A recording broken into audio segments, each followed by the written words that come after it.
It's fine. I'm sorry. We're Why, do you hear live. the echo? What's that?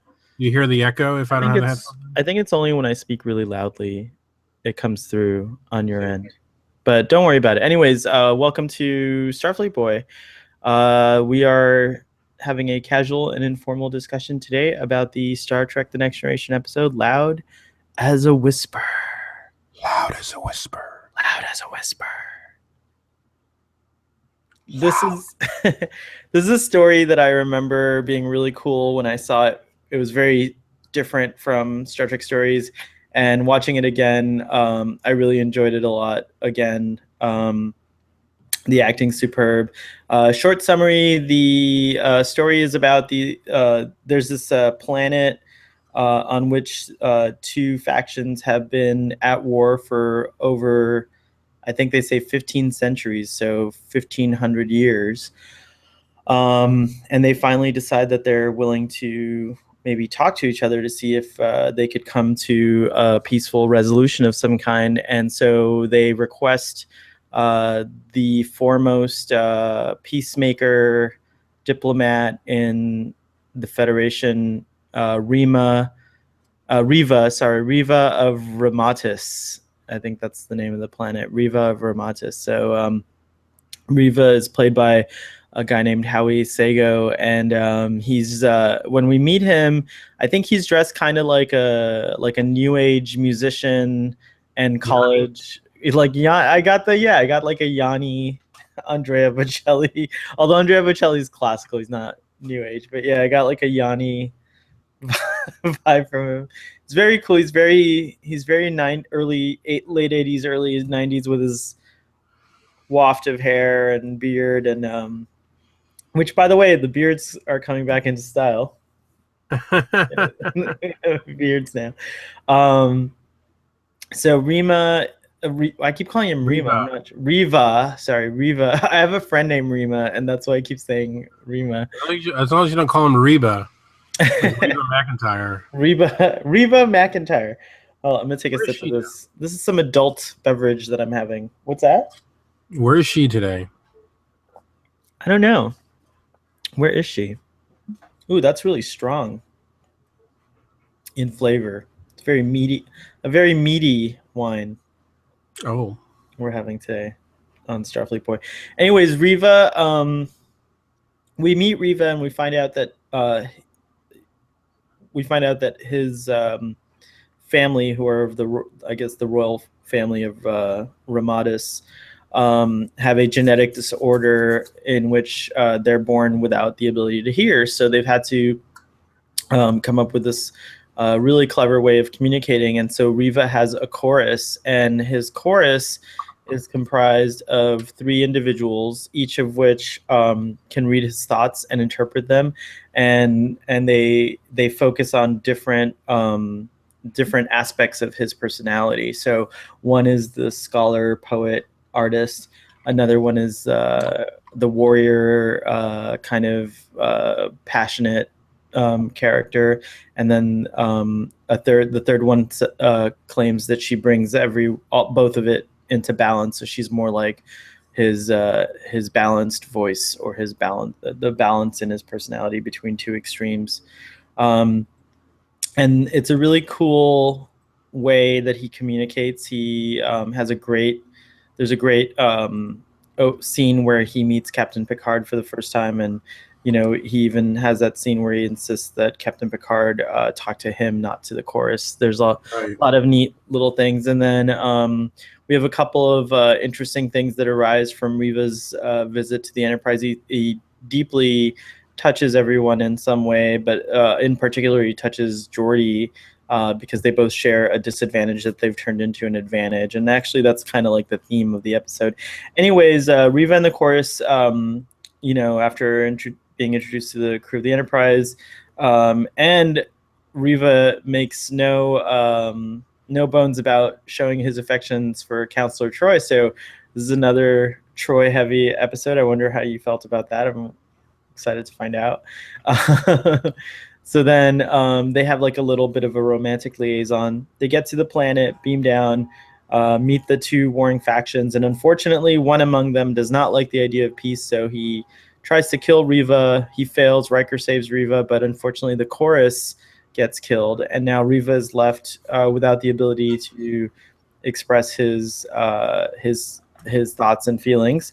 Goes back to the Enterprise, and then they have to come up with a solution, which kind of involves Data and Counselor Troi. But cleverly, Riva decides that he's going to teach the warring factions sign language so that they can communicate with him, and then hopefully through that they will find some common ground, which is his recipe for success, and then he'll be able to help them to create a lasting peace. And that's it. That's the whole story. Riva of Rematis. Riva of Rematis. What did you think? I actually, well, this is a very good Troi episode, as you said, and I think it actually lays out the type of scenarios that I think Troi works best in. I'm convinced that like if I were running Next Generation back then, Troi would not have been a counselor. She would have been sort of a diplomatic liaison just aboard the Enterprise because at the end of the episode, remember, it's Troi who says, I'm going to go down and I'm going to talk to these people. Right. And she seeks Riva, and if for whatever reason Riva had continued to sulk and be like, I can't do this because whatever, it would have been Troi. And certainly an onboard diplomatic envoy is more useful on a day-to-day basis, I think, than a counselor. Mm-hmm. And I think as a character, I'm happy to see Troi in these kinds of situations. I think Troi was great in this episode. I also like the scene with Geordi where he met with Riva, and then later on, if I'm not mistaken, he is in sickbay with Dr. Pulaski, correct? Who, Geordi? Yeah, there's that scene. Geordi, yeah, where he actually talks about ocular, and we have Geordi here with us today because I don't have a Troi figure. Not surprised. And Dr. Pulaski was mentioning ocular implants, and it seemed to set up that he might actually be discarding the visor very soon. But that never happened, and not until Star Trek Insurrection, which no, wait a minute. First Contact, he didn't have the visor. No. Are you sure? Right? Yeah, I think so. Hold on, let's look. Now we have to look up what Geordi looked like in First Contact. I could have sworn it was in. You might be right though. Hold on, Geordi. First Contact. Let's see here. I'm pretty sure. You're absolutely right. That's right. And he had the cool contacts that they did the effects where. Yep. Right. So it was First Contact. Looking at LeVar Burton without the visor, he looks great. He looks fantastic. Well, but he also looks really cool with the visor. But you forget what a handsome chap LeVar Burton is. Well, big, gorgeous eyes. Well, he would have preferred to have had them. He worked very hard throughout the whole show to get the visors taken off, but he still wanted to be blind. Ah, okay. Because he thought it's important, to inspire people with a handicap, to be that sort of sort of character, and but that I thought that was interesting that Pulaski. Yeah, I'm surprised that Dr. Crusher didn't offer this to him. And she's in charge of Starfleet Medical, for crying out loud. Maybe Dr. Crusher realizes that there's a little bit more to it, because Geordi is a little spooked by the whole idea of regrowing his eyes. Even he's so used to what the visor does for him. And it is an interesting scenario because Riva, even in that one scene, it's almost like holding on to your disadvantage because it enriches you in other ways. And Riva, when he meets Picard, he says, I was born deaf and I hope to die that way as well. He also embraces this. By the way, did you know that the female character in the chorus, who I think is called Harmony, is John Delancey's wife? What? Marnie Moisman. Really? Yeah. No, I didn't know that. That's an IMDb thing. And the actor who plays Riva is actually deaf in real life. He is actually deaf, yes. And he met with, this is, of course, coming from our favorite source here, Star Trek Companion. I'll quote from here. Howie, who is actually deaf, met with the producers during the writer's strike to suggest a show built around a deaf actor as a guest star. And this episode is the result. Ah. Very nice. Mm-hmm. Well, it was a really great result. I thought it was a very moving performance too. He's a great actor. And it looks like, since I'm on this IMDb here, he's been in a couple things, even right up until 2008.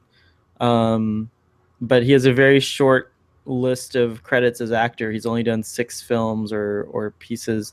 He was on the TV show Hunter. Oh, that's a good show. Hunter. And he was also on The Equalizer, another. Oh, the great Edward Woodward. Yep. And then there's 3 movies. I think one is called Beyond Silence, The Legend of the Mountain Man, where he plays someone's grandpa, and then The Deaf Man, which is a short film in 2008 that he made. And I'm a little worried now. Let's go back to his bio real quick here. Why hasn't he worked since? I get really scared when actors don't have anything past a certain day. Perhaps it's just very difficult to get roles, and of course, I'm sure acting is not his first. I'm sure that's not what that's not his main job. I'm sure he does other things. Yeah, I'm sure too. There's no birthday or anything listed. In fact, Howie Sego's IMDb entry is quite limited here. Well, IMDb doesn't have everything. No, apparently it does not. So, anyways, the chorus I thought was really a cool concept.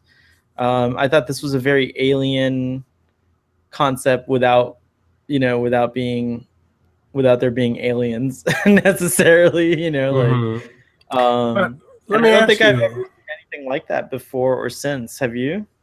No, but I was going to ask you, how effective do you think Riva really is as a negotiator with that chorus coming in?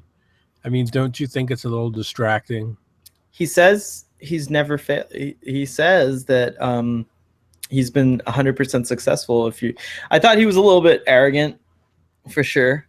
That too. But I mean, this is like a relation. I think the chorus works because they kind of, even in the episode, they do a good job of this.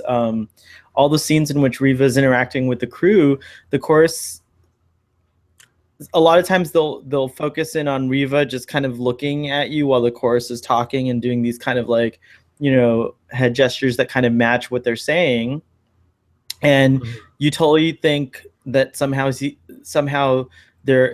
he's able to project his actual thoughts through this chorus, and you do think that it's him talking. And I loved it. I actually loved like that they spent a lot of time in the introduction scene going through the story of how it all works and like the history and everything like that. And I really love that whole scene where Captain Picard is just like discovering how to communicate with Riva, and we find out about the history of the chorus, how they've been, set for centuries. They've had a relationship with members of this royal family, and that's how they talk. And Riva happens to be a diplomat of some kind, but you can imagine like how dramatic and interesting that would be if you were the king of this civilization, and you had this chorus that came out whenever you held court. I don't know, it just kind of gave me a lot of cool side ideas and side thoughts based on it.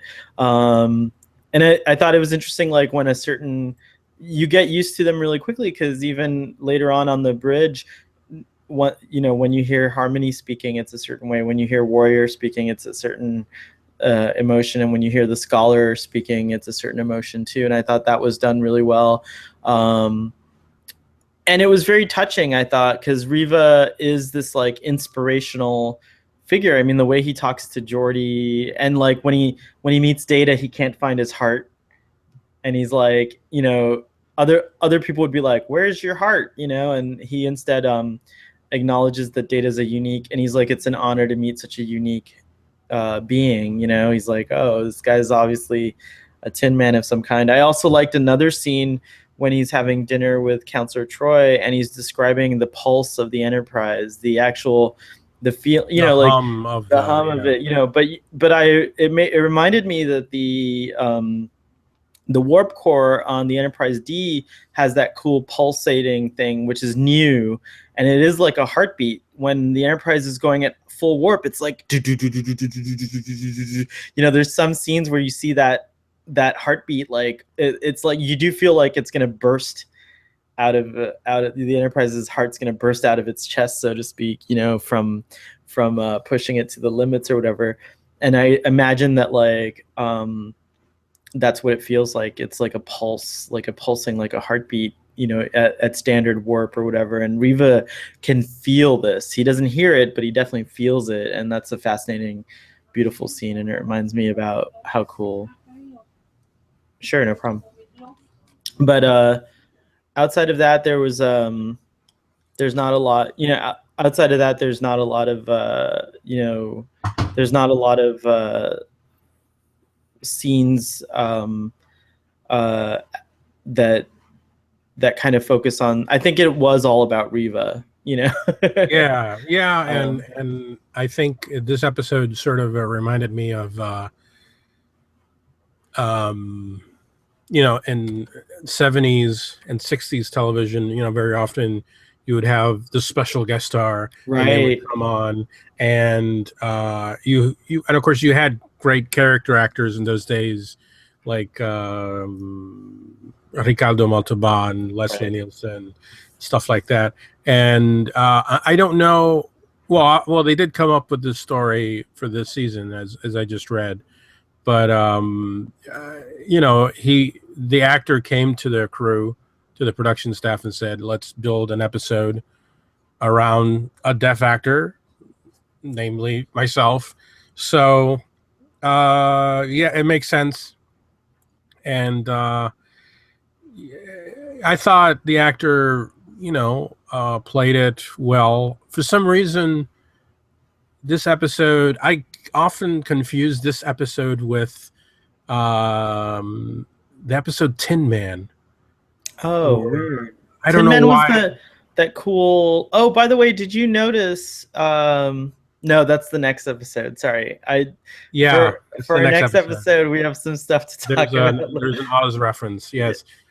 I don't know why I get I think it's Troi also has a similar relationship with that guy, the guy who has to talk to Tin Man for whatever reason. That's right. I don't know. So I get these two episodes crossed in my head sometimes. Is that this season or is that another season? I think it's later. Okay. That was later. That was an interesting episode too. Yeah. We are going to find so many interesting episodes on our journey through Star Trek: The Next Generation. I thought, did you think, so you were wondering if Riva was actually capable of what he does, and there is that scene with, after he's lost his chorus, he's like his confidence is completely deflated, which is interesting because you see this very like confident character in the beginning of the story, and even Riker, Riker and everyone else kind of doubt Riker, especially, is always a little skeptical. I love Riker, man. Yeah, Riker's great. Riker's a really awesome character. I also like how Riker seems to be responsible for translating the techno babble most of the time. Yeah, isn't that interesting? Sir, the neutrino wave burst is 7.56. Therefore, I must recommend that we go to yellow alert. You mean we're being exposed to high levels of dangerous radiation? Yeah, like he's always like, there's always like a he like translates the techno babble. He's the everyman. Yeah, I totally agree. But he's also more than that. He's definitely. I think that like the comparisons to Captain Kirk would not be unwarranted, because this is what this had Captain Kirk gone through the ranks like a normal Starfleet officer. I think First Officer Kirk would have been a lot like Riker. Well, you're saying Kelvin Kirk, but right, because we don't know. Original series Kirk did he? I don't know a lot about yes. pre-Captain Kirk. Yes, remember he was on board. Yes, he was first officer. He did all that stuff. Who was he? Was he on the First Officer on the Enterprise? Was it Robert April? No. What was it? No, he was on. Remember, there is that cloud that he's obsessed with destroying because it destroyed the ship that he was on, and he was very loyal to that captain. That's right. I forgot about that completely. Yeah. We have to on Starfleet Boy. We'll eventually. I think next we'll go back to the original series after we do Next Generation. We're gonna go to the original series next before we move forward. That sounds good. Yeah. Where it all began. Anyways, in that scene so afterwards when he's totally deflated, I did love I loved a lot of things. The scene between him and Picard where he's furious, Riva's furious, and he's signing and he grabs him and he says, "We're not alone," and it was just like one of the best scenes. Like it's like rare to see Picard get like that, but it's wonderful. Patrick Stewart's such a great actor. Tactile, yeah. Yeah, and then Data learning sign language was cool, or his form. The show, 5 different versions, yeah. Right. The show says that the show kind of rightly so suggests that this is a kind of sign language from Rematis. It's not related to Earth sign language. But I think, because I think that I know this is thank you in Earth sign language, I think what the actor or Riva is actually using is American Sign Language. Okay. I do think that that's what's actually being used. So I bet that's fun for other deaf viewers, because they're probably able to really understand what Riva's saying. He might be saying some funny shit. He might not even be saying his lines. Right. What did you think about the fact that Riva was involved in negotiations between the Federation and the Klingons? Because, yeah, that little hint there, yeah. Which is why we're now joined by Lieutenant Worf here. How old is Riva? Because I'm assuming those negotiations happened at the time of Star Trek VI. They would have had to have happened in between Star Trek VI and Star Trek: The Next Generation, because the Camp Khitomer leads to the Khitomer Accords, and then the massacre of Khitomer, and then after that is when the peace really takes hold. Is after the Khitomer mass. Yeah, if I recall correctly. It's a while after. Riva could have been a very young man during this, but also he is a Ramatan, or from Ramata. Right, so he could have a different lifespan. Right. Than we do, and even still, like the chorus are the chorus Beta Z, or are the Ramatans telepathic? There's a lot of interesting. Are they from Rematis too? Like, are Ramatans telepathic and whatnot? And I'm not sure if that's true or not, but Just as a note, sort of Star Trek beyond the canon, there is a novel called Star Trek: The Art of the Impossible. This came out in 2003, and it deals with Klingons. It deals with Ambassador Curzon Dax, and apparently Riva is involved in this, and it involves Worf's grandfather. Yes, I'm trying to remember. Colonel Worf. Was it Colonel Worf? Colonel. Wait. Now we have to look it up. I don't know, but he's like a colonel or something. Let's see. The Art of the Impossible. And he's named after. Yeah, it's Colonel Worf, and he's named, and so Worf is probably named after him. Okay. Played by the brilliant Michael Dorn, of course. Of course. Colonel Worf has interesting Klingon makeup too. His crest is not as pronounced as Worf's. That's true. I liked that Worf was kind of what was that? He was a little bit he was annoyed. He was a little annoyed. Yeah, he's like, until Riva, we did not have a word for peace. What was it? That's what I'm saying. It sounds like Riva goes back to Star Trek 6. Yeah, I'm sure he's around there. Rocking that beard. That beard and that new age space professor outfit. I'm not sure. It was like a very cool. It's very designing women. You could see Delta Burke wearing designing women. Do you remember Designing Women? I could totally see Delta I can't Burke. believe you just pulled that out. But it's true. It's a very androgynous outfit. I could see Delta Burke wearing that for sure. Easily. Where is Delta Burke right now? I don't want to know. Oh. Mm.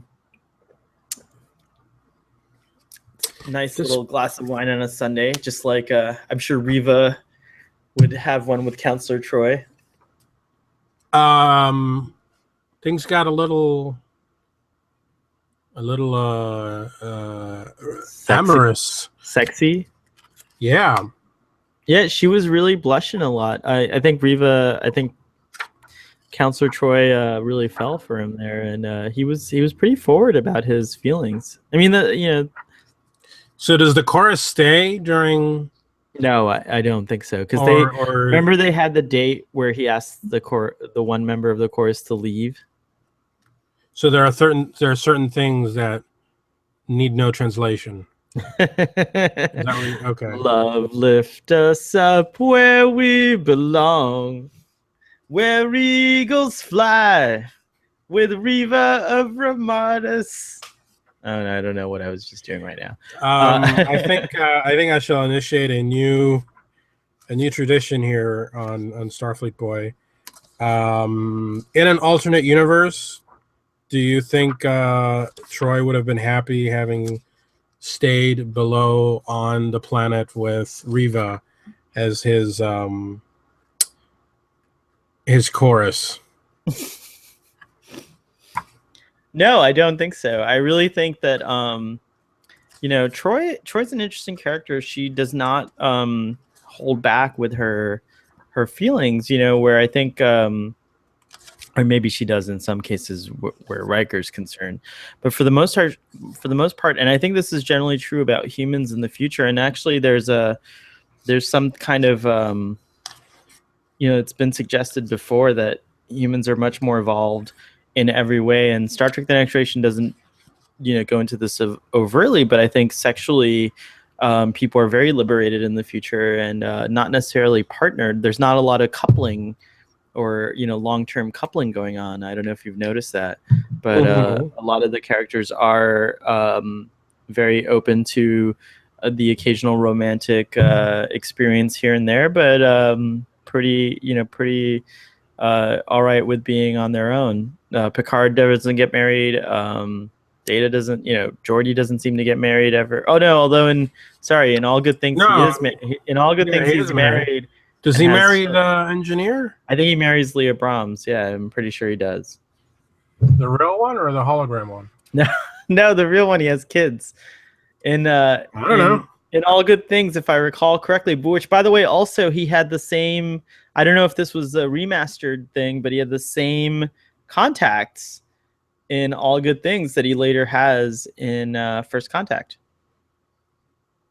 The same like optical enhancements. When we get to All Good Things, you'll see what I'm talking about. But Really? I've seen it. Oh, wow. Yeah, yeah. Interesting. But yeah, I guess that has something to do with being a Starfleet officer too. You don't have a lot of opportunity to settle down when you're traveling through. Although, if you're on a Galaxy class starship, you have plenty of opportunity. You could. You're right. Keiko and Miles O'Brien are a good example of that. And right, and Worf and Counselor Troi for a while. So maybe I'm wrong about that, but in general, Counselor Troi. You don't think Troi and Riva? I think I don't know if they did have a chance to have intimate times while aboard the show. The show's kind of vague on that, but I'm sure she would have enjoyed that very much. I don't think Troi is closed to having that experience. Do you think Riker would have come down to the planet and punched Riva out and said, "Hey, man"? No, these are very evolved humans. That's my Mzadi, all right? No. These are humans of tomorrow. They're very evolved. Not only are you going to be deaf, you're going to be blind now too. I'm going to punch your lights out. Next time on Star Trek: The Next Generation, Riker punches Riva of Rematis. I mean, I do think, you bring up a really great point. I think this show does a great job of showing how humans have evolved in some ways, like, and definitely in these kinds of, like, for example, something that's very common in our society is this idea of shaming someone who's a little more sexually promiscuous or sexually active, and I think that in Star Trek: The Next Generation, like, people are having lots of sex and they're not shaming anyone about it. It doesn't matter if you're going around well, we saw that in the last episode. Yeah, right? We also saw that in the last episode, and I think that's fantastic. Yeah. I think that's fantastic. I don't think there's anything wrong. I don't think you have to be someone who couples and goes into a long-term relationship. I personally desire a long-term relationship, but I don't think it's wrong to be the other way either, and to explore the many joys of life with many different people. As Riker does. As Riker. As all of them do, except Picard. Picard, even though he goes on Risa, he meets Vosh, and then, he has other relationships too, but that's part of life. And I think it's good that the Next Generation takes a stand on things like that, and kind of like suggests that, like, that the sexual revolution is not a big deal. Nothing's a big deal on Star Trek. Like, whenever they introduce these kinds of radical ideas, they always do a really good job of making sure it's not a big deal. On Deep Space Nine, there's a scene where I posted this on Tumblr. I don't know if you saw this, but there's a great scene where Bashir and I think it's Miles and Sisko are talking about going to a baby shower or something like that for a male, for a crew members that are both male,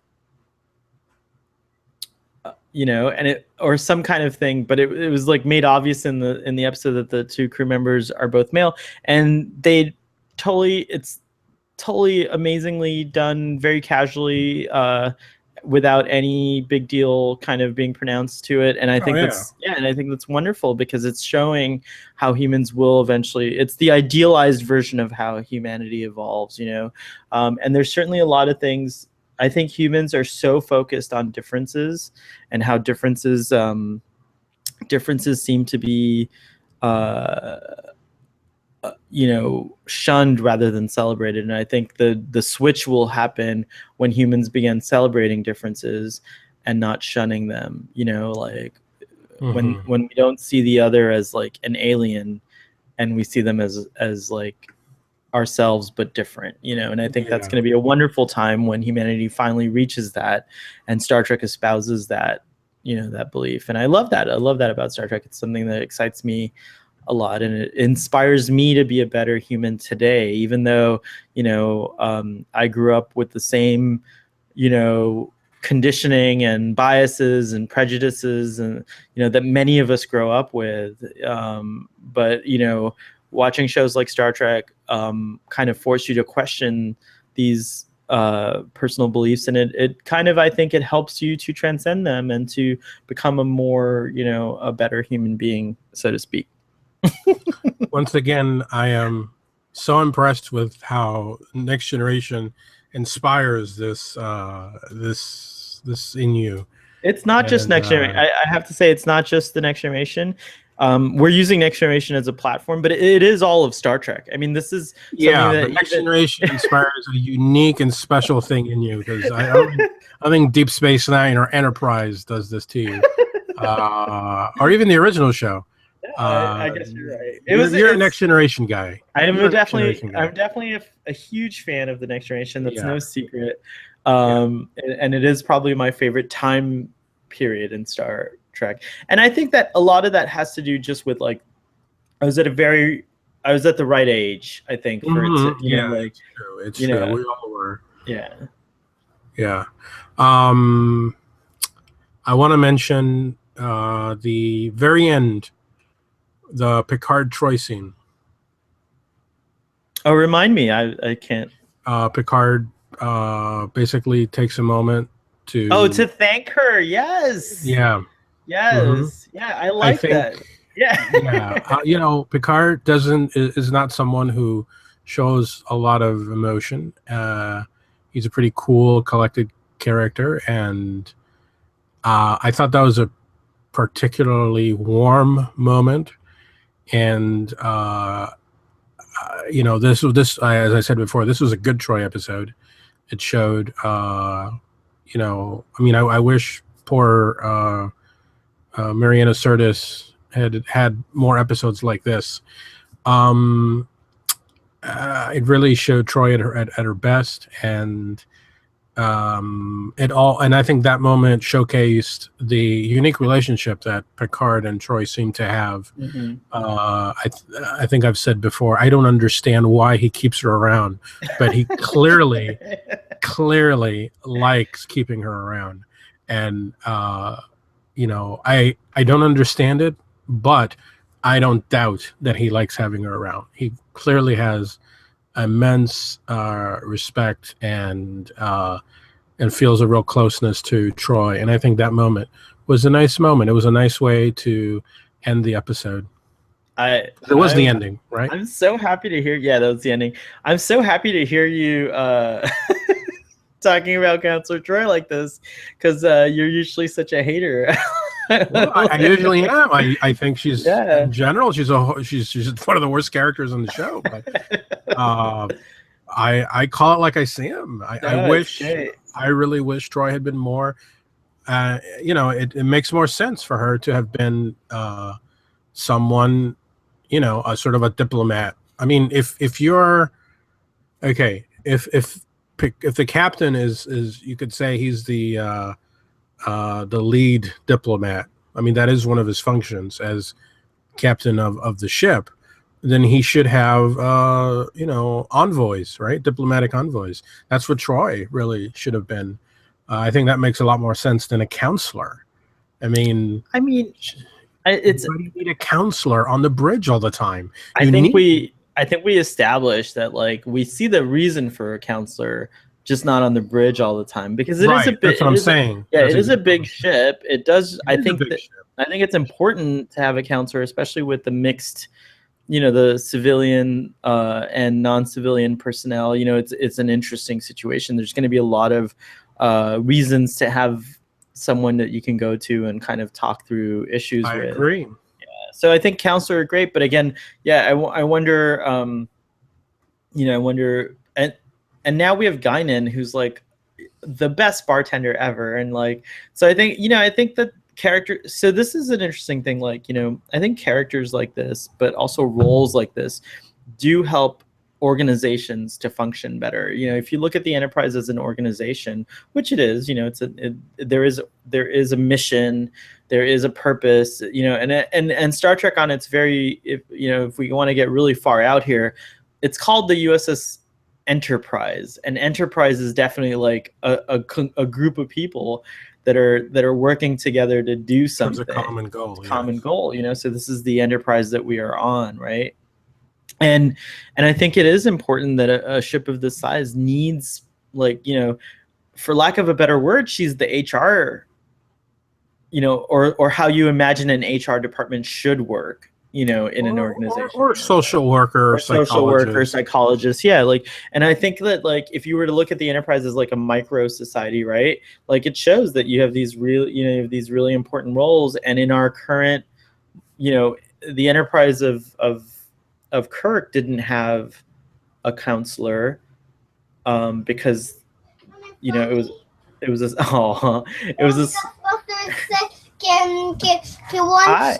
We're going to Chicago. Oh, yeah? Yeah. Okay, I'll be out. Give me a minute. That's my friend Sohel. How are you? We're on the Star Trek show. We're talking through this. Well, he doesn't hear you because I have my headphones on. Oh, the headphones on. That's right. Right. Okay. That's our little special guest star. That's so cool. It's so just saying, like, I think for the 80s, I think it's reflective of society as well, because I think you know, psychologists and counselors play a bigger role in our society today than they did maybe in the 50s and in the 60s, perhaps. And as we know, that maybe even went a little out of control. Like, we have a pretty heavily medicated society. It's not something that's talked about a lot, but, you know, I agree. But in the case of Counselor Troi, she's more of a counselor. She's not medicating people, you know, she's not a doctor of any kind. And I think there is need for more of this. I think there's a lot of lonely people out there who don't know how to articulate their feelings, who don't know how to work through complicated situations, and they can benefit. What's that? Barclay. Oh my gosh, you're absolutely right. Barclay and Troi are a match made in heaven, and it's a great representation of certain aspects of our society.